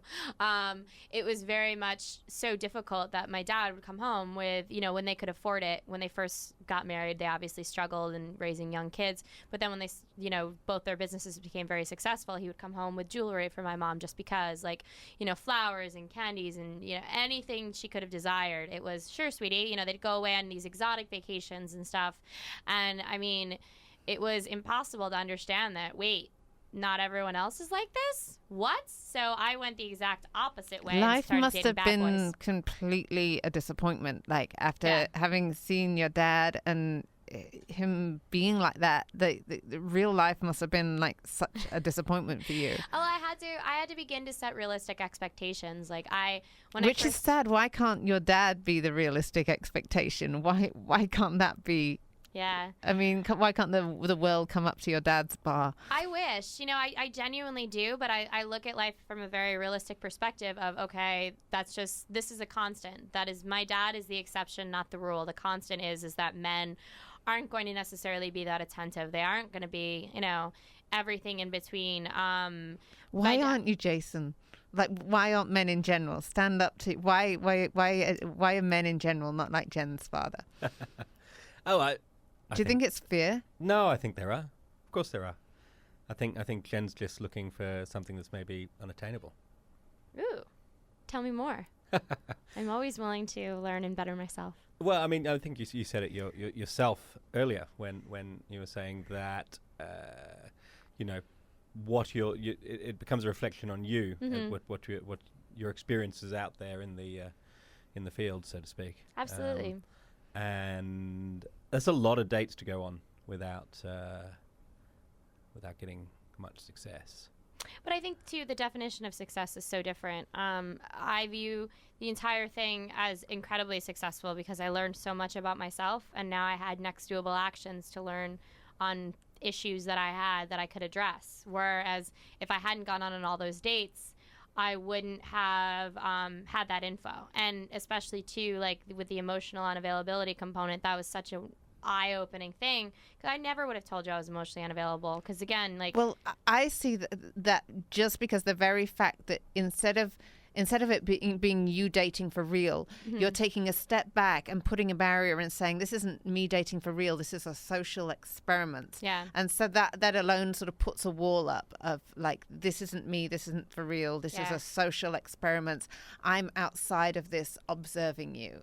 It was interesting when I didn't call it that until after the 96 dates in 8 months, until like my PR brain kicked in, and like branding wise, I was like, okay, how can I package this? You know, everything in between, how can I sell this story? Initially, yeah, I mean, when I very, very, very first created the my OKC profile and stuff, I had to, because again, the community called me out on it. I had to put some sort of disclaimer. I had to put some sort of something. I don't remember my verbiage being exactly just that, like calling it a social experiment, but just basically explaining to people that this is my art. I'm a life caster. This is what I do. But I'm sure too, like, there's obviously something off with me that makes me, you know, have these experiences and allows me to be this way. I'm ferociously analytical, and I'm very much just I like to observe. Can I ask you a personal question? Oh, I love it. You can never be too personal. When was the last time you were really hurt in a relationship? In a relationship, well, again, I've only had a handful of relationships. Yeah, I will say even earlier this year, I was dating this guy for like a month, and I found out he too was emotionally unavailable, and I went back to the shaman just like screaming for bloody mercy. I was like, I can't do this. I can't do this. Like, what am I doing? So, well, I'm just wondering, thinking aloud here, whether you're creating walls that you're not allowing people to penetrate in order that you don't get hurt. Oh, for sure. Yeah, I mean, I've had a lot of my own issues and my own things to sort of address, which I have and stuff on the site. You guys can see the shame game. That was my number one thing. It was really interesting, and I feel like, I don't know if this is a constant with everyone, but shame was a big thing for me to recognize when it comes to emotional unavailability and like intimacy, because I pushed people away because I felt so shameful and stuff about myself. Shameful. Yeah, about a lot. Just, you know, family issues and stuff growing up, and, you know, just a lot of things from my childhood. Again, like we were talking, I think actually on the break, about our inner child and stuff like that. Do you have like a history of any level of abuse? Because that shame is a word that comes up with abuse. For sure, yeah. Well, it came from being ostracized from my dad's family and stuff growing up. We don't even call it my dad's family. It's the people my dad grew up with. Really deplorable people, horrible people. Yeah, molested by a doctor at 12. And then I was stalked in high school. I was the first person in Connecticut to get a restraining order in a non-sexual relationship. So 4 of my former best friends actually wound up stalking me and tried to kill me and did really kind of gnarly things. I've, you know, restraining orders and stuff. So, but like when I break that down and look at it from a very analytical perspective, it's like, wow, the only people in this world I should have trusted growing up, I had to learn not to, and I had to learn how to fend for myself and fight. You're talking family, doctor, friends. So how are you? So this was my constant, that my entire foundation for like getting close to people was so shaky growing up that I had to learn. So that in a way explains your sort of adventure of sort of just being dependent on the kindness of strangers for a year, because strangers to you were actually more trustworthy than the people in your close life that were supposed to be there for you. 1,000%. Yeah, 1,000%. It was so hard too growing up, because, you know, but I'm also too, I'm one of these people, like, you have to understand, so what? Everyone's going to have something happen in their childhood. Everyone's going to have something, you know, that sucks. And you have to literally become, you know, the victor, not the victim. Like, I victimized myself for 24 years. I would have loved to tell you about all the crazy stuff that happened to me. The fact that I tried killing myself twice and everything in between. I was put on a 5150. I was in a nut house for 5150 is 72-hour hold. I was on for 48 hours. I had a nervous breakdown when I was 22. I would have loved to tell anyone any of these things. And now all I do is talk about the awesome and embrace the awesome. I did the entire like reverse psychology when it came to starting the site. I was like, anything that I feel like I want to do or talk about, I'm not going to, and I'm going to run the opposite direction. I was a total like introvert, like crazy, just loner. And I was like, I'm going to socialize. I'm going to couch surf for a year. Let's just see what's out there. Everything that I said, you know, made me uncomfortable or anything. All I wanted to do is dive in and explore. And the site was just documentation of that. So in a way, I mean, I used to work for a music magazine, and I would see these photographers that were socially nervous, but they would go out and they could involve themselves in the rave scene by being there with the camera and being the observer, and it was sort of like a social prop that allowed them to engage in the world. And in a way, your website became a social prop for you. Absolutely, yeah. And I'm learning now, you know, especially again in working with the shaman, and you guys can find him on Twitter at Reality Adjacent. And working with him, it's been really fascinating because I've found less of a need to sort of post some of the really, you know, dirty details and stuff that I normally would have like jumped at, like having a fight with someone or whatever. I would always immediately go and post. So the businesswoman in me is trying to figure out where that balance is and stuff to keep the content on the site sort of, you know, edgy and fresh and everything in between, but also understanding, you know, where my boundaries are as a person. I have to dissociate, you know, at Jen Friel from Jen Friel and have sort of these boundaries to be less of a social prop, to be less of all of that. But it's very hard. It's very, very hard. And again, we're all in our own heads. We're all insular beings. So we have no idea how to judge our state of consciousness and like how to, you know, find these frame of references of anything within this space because it's so hard. I think that's also the battle that we're all dealing with, just being people online. I mean, I know that if you looked at my Facebook profile, you would get a different idea of me than if you looked at my Twitter. Absolutely. And you would get a different idea of me than if you looked at my Suicide Girls profile, because I'm sort of almost broadcasting to different demographics. Absolutely. But like as a healthy individual, I actually kind of need to try and find some way to marry that, because I'm one human being. I'm not like some, you know, walking channel of like this side I'm going to show to this group of people and this side I'm going to show to this group of people. I need to just learn to be me. Absolutely. And I think, too, that's always something really interesting that I view on people's self-summaries on OkCupid. So many people, that's one of the options when it comes to filling out your profile. So many people actually don't know what to fill out on their self-summary, and those people always frighten me because I'm like, oh, my goodness, you don't know about yourself. Like, oh, and there's nothing, it's not, I don't say that, I said, oh, but it's like, it's not like good, bad, it's just indifferent. And it's like, wow, here's something, you know, here's a next doable action of, okay, well, what do you like about yourself? Let's start there. What interests you? Because so many people are so afraid of identifying these things and talking about them. And it's like, why not? Go explore. Go play. Like, what do you like to do? Like, go talk about it. Find other people that will like doing this stuff with you. It's so fascinating. What's your self-summary? My self-summary, actually, it starts off with, again, the disclaimer. And then it literally just says everything that I do. I'm just like, hey, I was like, you know, or actually it starts off with, if you want me to have your baby, you should call me like Mrs. Doubtfire when he does that crazy Indian voice of I am Job. I was like, if you ever answer the phone like that, like I might want to have your baby. And then it says, dirty hippie, speak to my soul, but Jesus Christ is not my superstar.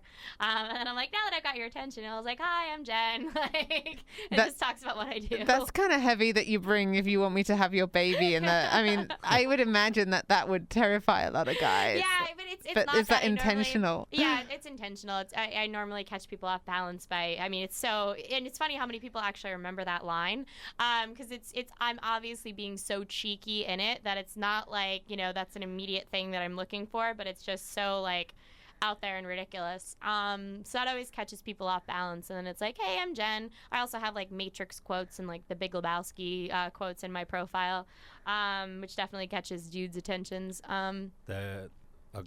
I'll give you a blowjob for $1,000. No, does the female form make you uncomfortable, Mr. Lebowski? How would you self-summarize, Jason? Oh, I think it's a very difficult process, actually.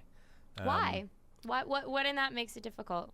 Well, I curiosity. think personally, and I think probably for a lot of people, you know, describing yourself in something that's not a superficial manner, I think it's difficult. You know, if you're getting down deep and honest, I think it's quite a difficult process that I think a lot of people probably try and avoid.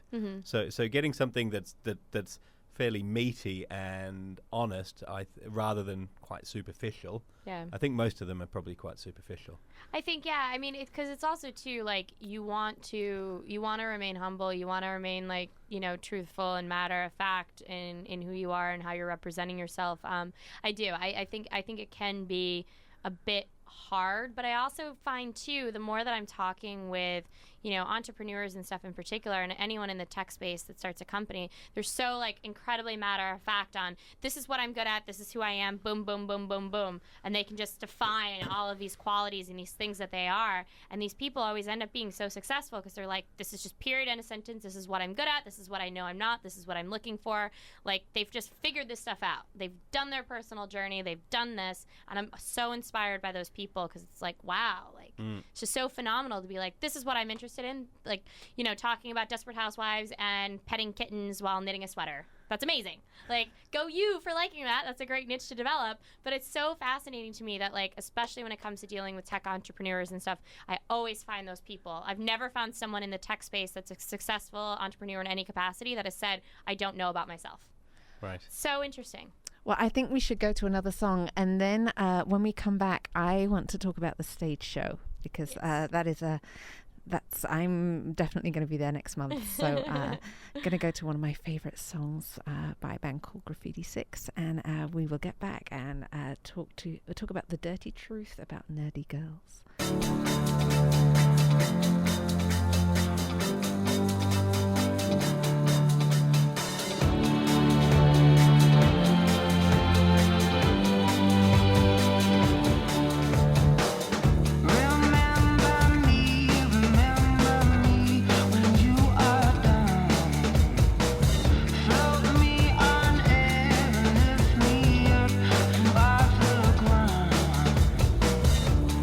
Baby,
You're listening to Suicide Girls Radio on Indie 1031. That was Remember Me from Graffiti 6. This is Nicole Powers, managing editor of SuicideGirls.com, and I am in studio with Jen Friel, proprietress of Talk Nerdy to Me Lover. And I'm also in studio with my good friend Jason, and we are talking about online dating, which Jen is an accidental expert on, owing to the fact that she went on an OkCupid odyssey that you've now turned into a stage show, The Dirty Truth About Nerdy Girls. Talk a bit about that. How did that come about? Oh my goodness. It was such an honor.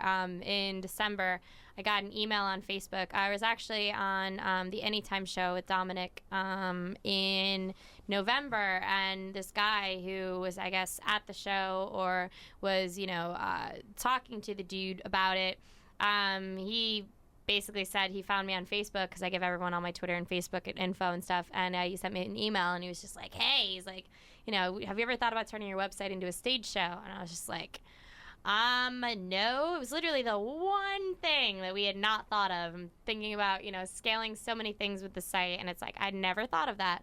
So, so we actually started talking and figured out that it made sense for us to even do this. And then my producing partner, who apologizes for not being here this evening, but she had a family emergency. Shout out to Jen Hoffman. Who was an apprentice on the Donald Trump show. She was on The Apprentice. She's done, that girl is one of the most fascinating people ever. Her life story is so random of, just getting in the car and driving here. She's been a publicist. She's been a cheerleading coach, I think a high school teacher too. Very interesting girl. Follow her on Twitter at Jen Hoffman, 2 N's. And is she also an OkCupid lady? No, she's a serial monogamist. She's only had very serious relationships, and for a really long time. So it's funny. She and I talk about it. She's like, I would never be on an online dating website. I've never had that. She kind of scoffs at it a bit. But it's interesting because just with her life story and everything like that, it's just fascinating to sort of watch. But she and I had been working together since the summer, and she's experience in stage production and stuff. She's directed a bunch of stuff. She's produced. So it was immediately like she and I just started talking, and we're like, let's flush this out. And my immediate impulse when it came to the stage show was to do the dramatic interpretations of OkCupid emails. Because, the stuff guys send me, it's comedic gold. It's literally just from, the traditional, can I come all over your face, to the guy. What a guy is thinking when they send that. What a guy is thinking. And you guys can actually see this video on YouTube. I actually did a video on it. It's called OkCupid Sex Slave. If you just enter that into Google, it populates really high. And these guys have wanted me to be their sex slave. Anything you could possibly imagine, I've gotten online. And do you have anything kinky in your profile that's maybe soliciting this? No, I have the only thing that could potentially be kinky is, under OKC, it's like, what do you spend a lot of time thinking about? And I entered unicorn pee because I was like, I wonder what it would look like. Are there gold flakes in it? Kind of what's going on? So, I think that'd be sparkles. Yeah, or maybe someone who's into water sports might be turned on by that, fantasy water sports maybe. And especially to my profile picture, I look so sweet and innocent. You do. I've seen the profile picture. So these are people sending wildly inappropriate things to an incredibly respectable person on the surface, according to OkCupid. For sure. Yeah, the only thing that they might do is, obviously because there are so many disclaimers and stuff on my profile, they might then check out the site and then find out, that I posted on that I'm into threesomes and, that I've been to orgies, that, I went to an S&M club. So it's they might, but I also do I'm not that special. I'm only awesome. I know that they send these are just generic messages that they're sending out to females. And can we rewind there a little bit? Threesomes? Yeah. Orgies? Yeah. Tell us about those. Jason's ears perk up. I love it. I think threesomes are fantastic. Actually, one of the 103 dates in 9 months. Male, female, or male, two female? Two females. One of the 103 dates, I actually went on a date with a female and sort of studied that as well, and had a fabulous time. She and I made out, everything in between. I think threesomes are the funnest thing ever. I'm very attracted to women, but not I actually found out I'm totally not bisexual, because here you are with this one other person, and I'm I'm waiting for the main course. Where is the penis? Like, come on. So I learned a lot about myself in that. I think, I'm excited for, eventually when I do get in a relationship to no longer be the guest star in these threesomes, because I'd love to, like, be dating someone for a while. This is obviously like step 50 in your relationship, that you're sort of looking, for something else. I think that'd be kind of cool to bring someone else into the fold, but have me like do the picking, not be the picked. So that'd be fun. And the S&M? Yeah, S&M's really cool, and that's actually one thing that I learned about that I don't ever want to talk about on the site, because it's like I life casted going to the S&M club, and all that I knew was that I wanted this to be off the record. It's the one way for me to shut my brain off. I mean, it's this, everything that we've been talking now for the last 2 hours, 24 hours a day, 7 days a week. I don't stop what I do. So is it a way of you giving up control? Are you very submissive if you go to an S&M club? Phenomenally submissive. I literally got tied up and literally hog-tied for the first time in my life, and it was really cool. But I learned in that experience, and you can read about it on the site, I learned that was the one thing that I did not want to share with the world, because it was like that was my release and my one off button. So I'm like, I don't want to ever share that. But now I learn. Day for a new boundary. But then that's also hard, because maybe what you're looking for is a man that's capable of dominating you. Absolutely, yeah. And especially like sexually speaking, I'm totally aroused by anyone that can dominate me. But like, you have to I'm such a toe-to-toe person. Like, you have to earn that shit. You don't just fucking get to dominate me. Oh, hell no, motherfucker. You gotta be faster, quicker, smarter, like everything between. Oh, hell no. I just bow down to anyone and kiss their boots. Fuck you. Fuck you. So, so that's been sort of fun, and I'm excited for the future to sort of get to explore those parts of my personality that I don't know right now, but I know that are there, but I don't know. I've never explored them with anyone. So what else can we expect from the stage show, apart from the reenactment of the wonderful gentleman that sent you there? Please let me come on your face. Well, we have, it's then the main event is the Dirty Truth About Nerdy Girls, and we have 4 or 5 girls at any given time on the panel, and we play a drinking game, Nerds Cup, which is basically a nerdy spin on King's Cup. I'm sure as a lot of you know from college and drinking games. And it's just 5 girls sitting around chatting. Each show has a theme, and we just tell our dirty stories as we drink and play games, and there's audience participation. So are you getting drunk live on stage? Absolutely. But it, like, in the best way ever. And I mean, these girls, like, we first have everyone like run their like nerd credentials, so like everyone feels comfortable. These are all like legit nerdy girls. We all talk about like our backgrounds in tech, or what makes us quote unquote stereotypically nerdy. And do you have different girls each time? Yeah, different girls each time. And just women just telling their stories, and it's funny too, because like I do my opening monologue, and then we do the dramatic interpretations of OkCupid. We always encourage the girls to drink like immediately when they get to the stage show, because that's gonna take you like 20 minutes for that to kick in. Then by the time you're on stage, so I mean you're talking like 90 minutes later, or less than that, it's like 75 minutes.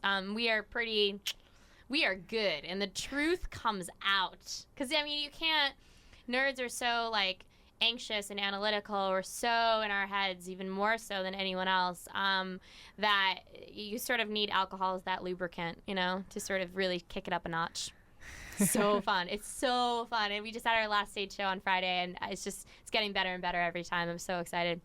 So we've got about a minute left of the show, so we should run through when's the next show, how can people find out about it? April 27th, but you can just go to talknerdytomelover.com, and then up at the top it'll say stage show, and you can find any of the info there for it. But yeah, tickets are $8. You can get them at the door. It's super easy peasy. That is a bargain. It is. And actually, we're hoping for next show to have a drink sponsor as well, so you guys might be able to be doing the drinking along with us as well.